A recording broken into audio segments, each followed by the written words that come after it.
right, everyone, we're going to go ahead and jump right into, I want to start with our river forecast. I was just pulling together some numbers, checking on some of our flood stages and where we're at. And yeah, these are some of our top concern areas where we have our flood warnings in effect today. Alafaya at Lithia, current level a little over 24 feet, flood stage at 13. So we are well above that. And as we look at our record levels there, we are just a couple of feet away. Our record level there at the Alafaya, a little over 28 feet.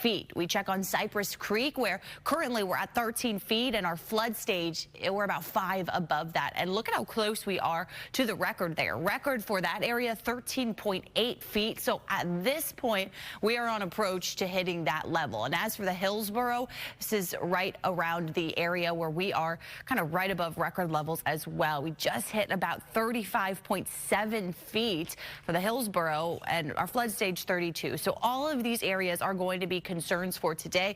Also looking into the Manatee River, some of our other spots that we are still under those flood warnings for as well. So I'll continue to get some more of those numbers. And we certainly don't need any rain here around the state. And luckily, we are looking at a mostly rain-free stretch. We're still in this pattern where there are going to be a couple of showers moving through, but we don't expect anything widespread. Don't expect anything too heavy out there. And here's some of our rainfall totals from the event. Of course, our highest, St. Petersburg, 18.75 inches there in Clearwater, 14 inches. These rainfall totals stacked up in about 6 hours. And so that's when we had those flood emergencies issued from the Tampa Bay Weather Service office, because all of this rain started to come down so quickly. Zephyrhills and Holiday, also a little over 14 inches of rainfall in that very short time frame.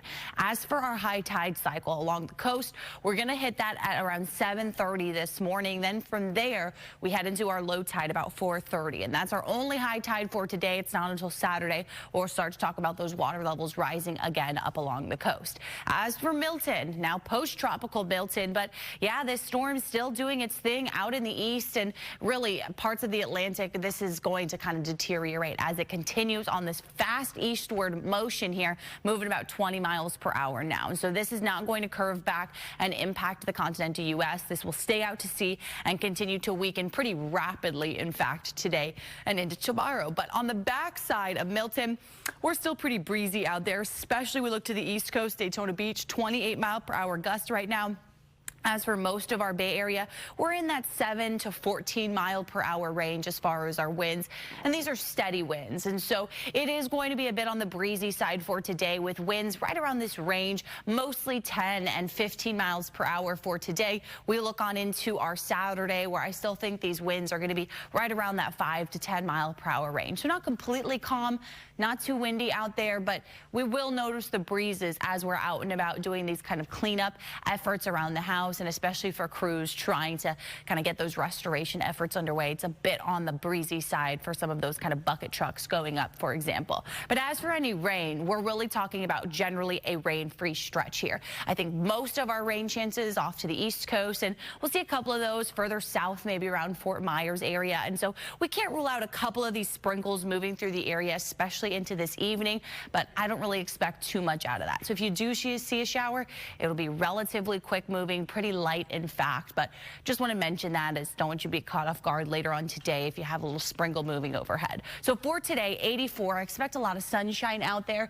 with that sunrise right around 7:28 this morning. For tonight, 67, and these cooler temperatures are going to stay with us through most of this week. So that's really going to be great for all these power outages. At least we could throw the windows open, have these winds moving through with these 60-degree temperatures really all across the area, even low 60s up around the Nature Coast. There's a look at your Saturday. We reach for a high of about 85 with that sunrise right around the 7:30 hour, less humid, and that is going to stay with us all weekend long. As for being out on the water, we're really going to be talking about rough conditions on the bay today, tomorrow. Then by Sunday, things calm down a little bit. Seas around 2 feet. Light chop on the bay with northeast winds 10 knots for the end of the weekend. There's your 7-day forecast, my friends.